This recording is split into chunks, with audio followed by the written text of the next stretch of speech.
Avant de commencer, il est important de dire une chose clairement. Parler d'intimité et de bien-être dans la vie adulte n'a rien de gênant ni de déplacé. Bien au contraire. C'est un sujet de santé globale, souvent ignoré ou mis de côté, alors qu'il concerne des millions de personnes. Aujourd'hui, dans cette vidéo, nous allons aborder une question très précise, mais aussi très symbolique. Comment retrouver du plaisir, de la connexion, de la complicité, en un temps très court, parfois même en une minute. Mais attention, ce n'est pas une promesse miracle. C'est un point de départ pour explorer un sujet bien plus profond. À un certain moment de la vie, le corps change, les habitudes évoluent, les priorités aussi. Pourtant, le besoin d'attention, de contact humain, d'échanges sincères et d'affection ne disparaît pas. Ce besoin reste présent, même s'il prend une forme différente. Et c'est justement parce qu'on en parle si peu que beaucoup de personnes pensent qu'il est trop tard ou qu'elles sont trop âgées pour se sentir bien dans leur corps ou dans leur relation. Ce n'est pas vrai. Le bien-être ne dépend pas de l'âge, mais de l'écoute, de la connaissance de soi et de la qualité des moments partagés. Dans cette vidéo, vous ne trouverez pas de recettes toutes faites, ni de conseils irréalistes. Vous trouverez plutôt des clés pour mieux comprendre votre corps, votre esprit et ce lien invisible mais essentiel entre les deux. Parce que ce n'est pas une question de performance, mais d'attention, de respiration, de présence. Il suffit parfois d'un simple changement dans la manière d'aborder ces moments pour transformer une routine en une expérience beaucoup plus riche. Nous allons donc parler de ce que signifie vraiment le plaisir dans la maturité, de ce qui peut l'encourager, et de ce qui peut le bloquer.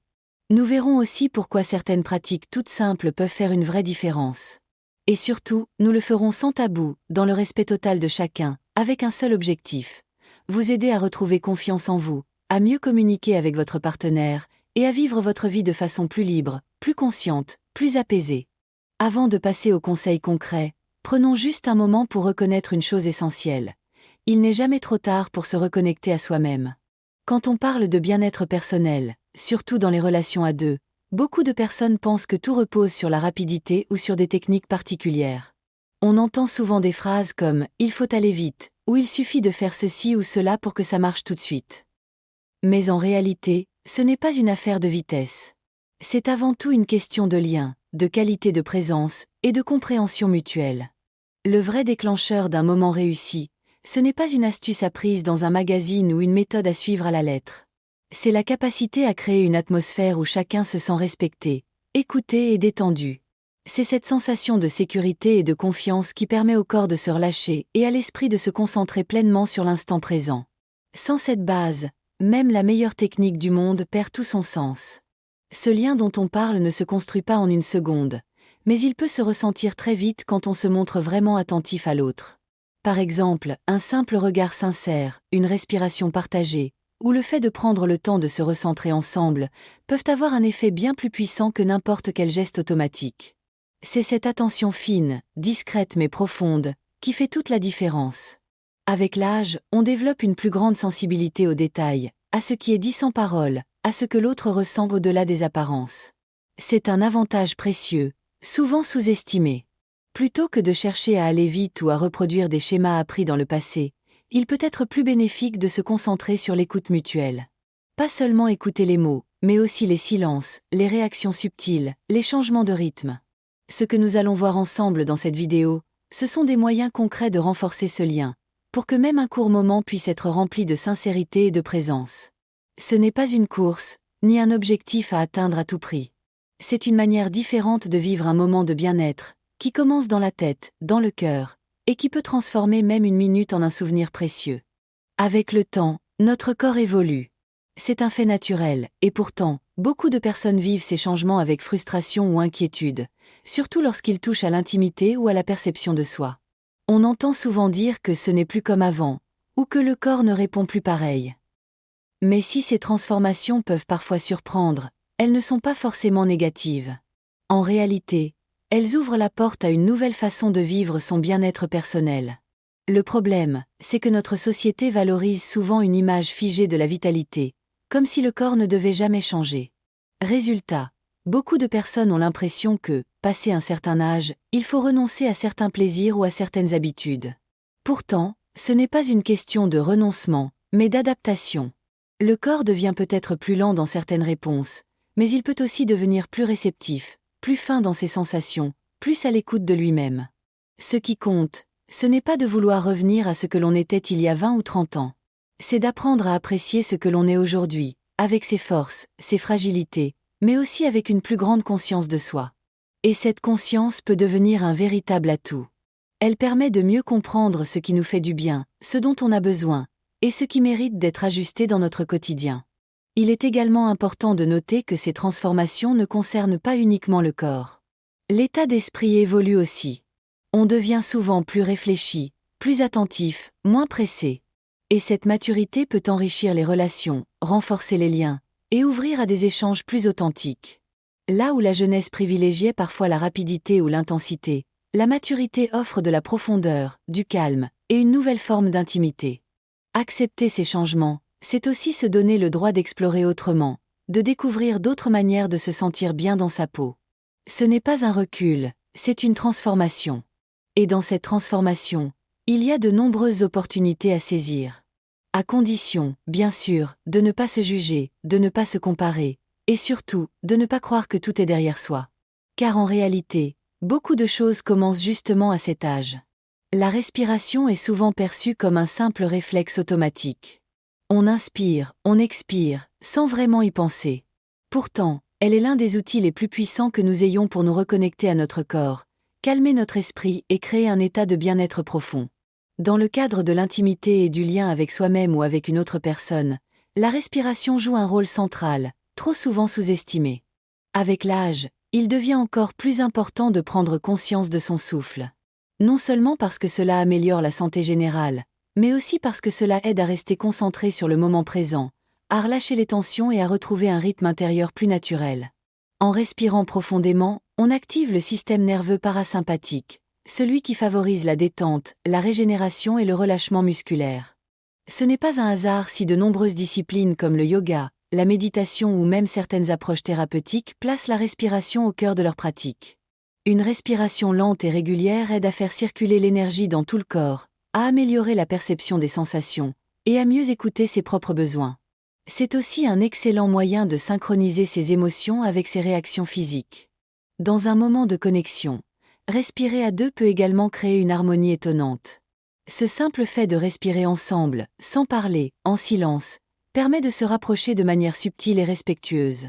Cela ne demande aucune parole, aucune démonstration particulière, juste de l'attention partagée.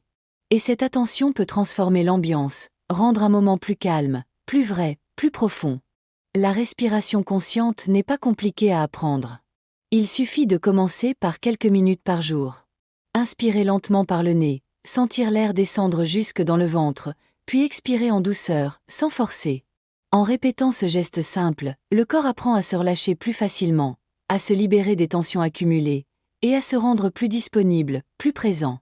En fin de compte, respirer pleinement, c'est vivre pleinement. C'est un geste simple, naturel, gratuit, mais aux effets incroyablement puissants. Et c'est souvent en commençant par là qu'on ouvre la porte à des expériences plus riches, plus apaisées, et mieux connectées à ce que l'on est vraiment. Dans notre société, on accorde souvent beaucoup trop d'importance à l'intensité, à la rapidité, ou à une forme de performance dans les moments de proximité. Pourtant, ce sont souvent les gestes les plus simples, les plus calmes, les plus attentifs qui créent les expériences les plus profondes. Avec le temps, le corps devient plus sensible aux détails, et cette sensibilité est une richesse qu'il serait dommage d'ignorer.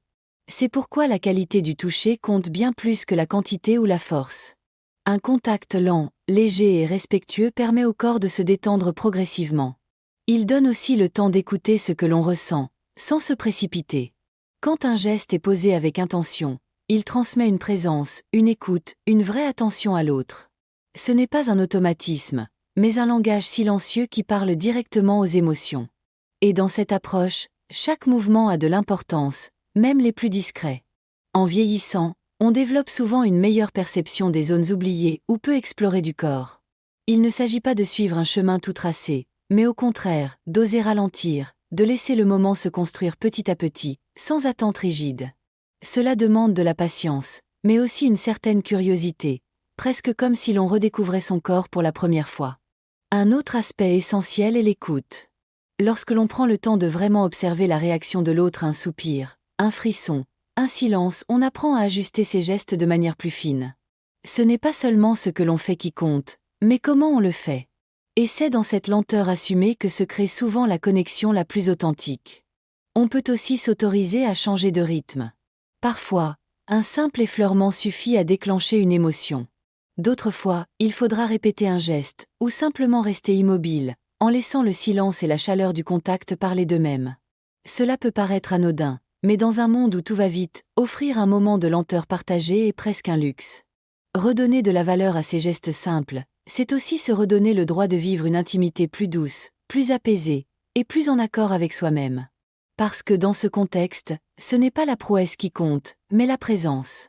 Il existe un élément souvent négligé lorsqu'on parle de bien-être et de connexion avec soi-même, l'imagination. Contrairement à ce que l'on pourrait croire, ce n'est pas un simple outil mental réservé aux artistes ou aux rêveurs. L'imagination joue un rôle clé dans la manière dont nous vivons nos émotions, nos souvenirs, et même nos sensations physiques. Elle agit comme un pont entre ce que l'on ressent intérieurement et ce que l'on vit concrètement. Avec l'âge, on peut parfois penser que certaines choses ne sont plus accessibles, ou qu'elles dépendent uniquement du corps. En réalité, l'esprit reste un allié puissant. Se projeter mentalement dans une situation agréable, évoquer un souvenir positif, ou simplement imaginer un moment de calme et de complicité, peut avoir un impact direct sur notre état de détente et de bien-être. Le cerveau ne fait pas toujours la différence entre ce qu'il imagine intensément et ce qu'il vit réellement. C'est pourquoi les pensées peuvent déclencher des réponses réelles dans le corps: relaxation, apaisement, chaleur, ouverture. La visualisation est une pratique simple mais très efficace. Il suffit de fermer les yeux, de respirer calmement, et de construire une scène dans son esprit. Un lieu rassurant, une ambiance douce, un moment que l'on aimerait vivre ou revivre. Ce type d'exercice prépare le corps à se relâcher, diminue le stress, et renforce la connexion entre l'esprit et les sensations. Il n'y a pas de bonne ou de mauvaise façon de le faire. Chacun peut créer ses propres images, selon ce qui lui parle et ce qui le met à l'aise. Ce qui est encore plus intéressant, c'est que cette capacité à imaginer s'enrichit souvent avec les années. On a plus d'expérience, plus de références, plus de subtilité. On sait mieux ce qui nous touche, ce qui nous met en confiance, ce qui nous fait du bien. Cultiver cette imagination, c'est aussi une manière de nourrir l'intimité émotionnelle, que ce soit avec soi-même ou avec une autre personne. En résumé, faire appel à l'imaginaire, ce n'est pas fuir la réalité. C'est au contraire une manière de mieux l'habiter, de se préparer à l'accueillir avec plus de douceur, de présence et de sens. Un simple moment de visualisation peut parfois tout changer. Dans notre langage courant, le mot orgasme est souvent réduit à une simple réaction physique. On l'associe à une fin précise, à un moment intense, comme s'il ne pouvait exister que sous une seule forme, brève et spectaculaire. Pourtant, avec le temps et l'expérience, on comprend que cette vision est bien trop limitée. Surtout dans la maturité, où le corps, les émotions et la conscience de soi évoluent profondément. Ce qu'on appelle parfois orgasme peut en réalité prendre des formes très variées. Ce n'est pas toujours un événement soudain ou spectaculaire. Il peut s'agir d'une montée progressive de bien-être, d'un relâchement profond, d'un état de légèreté, de paix intérieure, ou même d'un simple moment de fusion émotionnelle. Ce qui le rend précieux, ce n'est pas son intensité, mais ce qu'il signifie pour la personne qui le vit. Une reconnexion à soi-même, une sensation d'unité, une forme de libération. À un certain âge, cette redéfinition devient essentielle. Beaucoup de personnes se mettent une pression inutile en pensant qu'elles doivent ressentir comme avant, ou que tout doit se passer selon des schémas bien précis. Mais en réalité, ce qui était vrai à 30 ans ne l'est pas forcément à 60 ou 70. Et c'est normal. Il ne s'agit pas d'un manque ou d'un problème, mais d'une évolution naturelle. Dans ce contexte, il devient important de se libérer des comparaisons, que ce soit avec d'autres personnes ou avec son propre passé. Chaque expérience est unique, chaque ressenti a sa valeur. Le bien-être profond peut naître d'un simple moment de confiance, d'un silence partagé, d'une respiration calme à deux. Ces instants ont une richesse qu'on ne remarque pas toujours, mais qui peut transformer complètement la relation à son propre corps. Ce nouveau regard sur le plaisir et l'épanouissement personnel permet aussi d'avoir des attentes plus justes, plus réalistes, et souvent plus satisfaisantes. Cela ne signifie pas renoncer à quoi que ce soit, mais simplement changer de perspective. Et souvent, c'est dans ce changement que naît une forme de sérénité, de calme et d'équilibre. Parce que comprendre ce que l'on ressent vraiment, sans pression ni jugement, c'est déjà une forme de libération. Lorsqu'on aborde la question du bien-être et de la connexion corporelle, un aspect essentiel est souvent oublié, Le confort physique. Il est pourtant fondamental.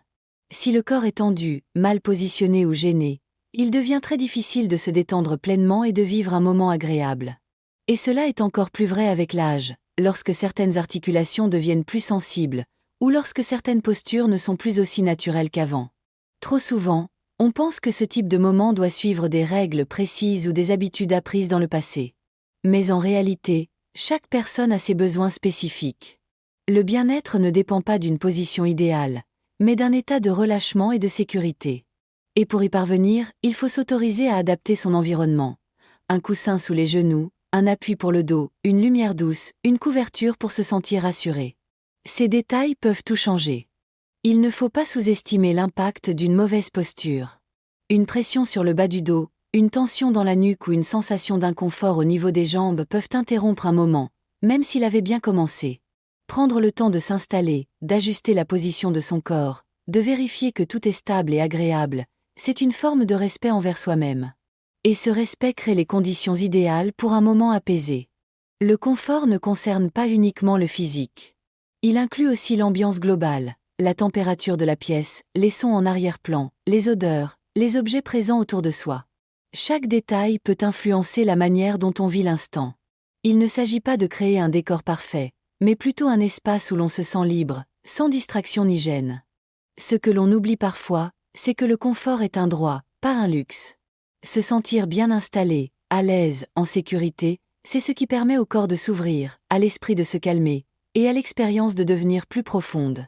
Il ne faut donc pas hésiter à en parler, à ajuster, à chercher ce qui convient vraiment. Car un moment de qualité commence souvent bien avant le geste lui-même. Il commence dans la posture, dans le soin qu'on accorde à son propre bien-être. Quand on parle d'intimité, on pense souvent à la vie de couple. C'est bien sûr une dimension importante, mais elle n'est pas la seule. Il existe aussi une relation que chacun entretient avec soi-même, avec son propre corps, ses émotions, ses besoins. Et cette relation est tout aussi essentielle.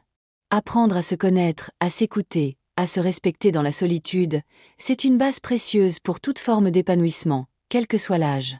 Avec le temps, certaines personnes se retrouvent seules, parfois par choix, parfois par circonstance. Mais cela ne signifie pas que la vie intime est derrière elles. Au contraire, ces moments de solitude peuvent devenir des opportunités pour se reconnecter à soi-même, pour mieux comprendre ce que l'on aime, ce qui nous apaise, ce qui nous fait du bien. Être seul ne veut pas dire être isolé émotionnellement. Cela peut aussi être un moment de découverte, de réflexion, d'exploration intérieure. Prendre du temps pour soi, sans pression extérieure, permet de développer une forme de confiance et de liberté qui sera bénéfique dans toutes les relations futures. Cela aide aussi à exprimer plus clairement ses besoins, à poser ses limites, à comprendre ce qui nous touche vraiment. C'est une manière de renforcer sa propre voix intérieure, cette petite boussole qui nous guide vers ce qui est juste pour nous. Et même lorsqu'on est en couple, il est important de préserver des espaces personnels. Être deux ne signifie pas être toujours collé ou penser de la même façon. Chacun a son rythme, ses ressentis, son histoire. Respecter cela, c'est respecter la richesse de la relation. Et cela commence par la capacité à s'écouter soi-même. Beaucoup de personnes, surtout dans la maturité, redécouvrent le plaisir d'être en lien avec leur propre corps sans attente, sans objectif à atteindre. C'est un chemin plus calme, mais aussi plus profond. Il n'y a rien d'égoïste à cela. Au contraire, c'est souvent en se connaissant mieux qu'on peut ensuite partager avec l'autre de manière plus authentique. En fin de compte, que l'on soit seul ou accompagné, l'important est de rester en lien avec soi. Car ce lien intérieur, une fois cultivé, devient une source de stabilité, de sérénité et de joie durable. Lorsqu'il s'agit de vivre un moment de proximité avec une autre personne, il est essentiel de comprendre que la douceur, l'écoute et le respect du rythme jouent un rôle central. Trop souvent, on pense qu'il faut faire plus ou aller plus vite pour que l'autre se sente bien. Pourtant, dans la majorité des cas, c'est l'inverse qui est vrai. Ce sont les gestes lents, répétés avec attention, et faits avec sincérité qui créent une véritable connexion. Chaque personne est différente. Ce qui fonctionne pour l'un ne fonctionne pas forcément pour l'autre. C'est pourquoi il est si important d'observer, de poser des questions si besoin, et surtout d'écouter sans interrompre. Parfois, un simple changement de pression ou de rythme peut complètement modifier l'expérience. Il ne s'agit pas d'un savoir technique, mais d'une capacité à rester attentif et réceptif à l'instant présent. L'un des éléments les plus puissants dans cette approche est la répétition. En répétant un geste calme et agréable, on crée une sorte de stabilité, de repère rassurant pour l'autre. Cela favorise la détente, diminue les tensions, et permet au corps de répondre naturellement, sans forcer. Il ne faut pas chercher à varier sans cesse ou à impressionner. Ce qui compte, c'est la qualité du moment partagé, et non la quantité d'action. Un autre point important est la communication silencieuse. Tous les signaux ne passent pas par la parole. Un souffle, une pause, un léger mouvement peuvent en dire beaucoup. Être capable de percevoir ces signaux et d'y répondre avec bienveillance crée une atmosphère de confiance. Et dans cette atmosphère, chacun peut se sentir libre, accueilli et compris. Il est également essentiel de ne pas chercher de résultats immédiats. La pression de réussir quelque chose peut bloquer l'authenticité du moment. Il vaut mieux aborder chaque échange comme une expérience à vivre ensemble, sans attente précise. Ce détachement permet souvent de vivre des instants beaucoup plus profonds.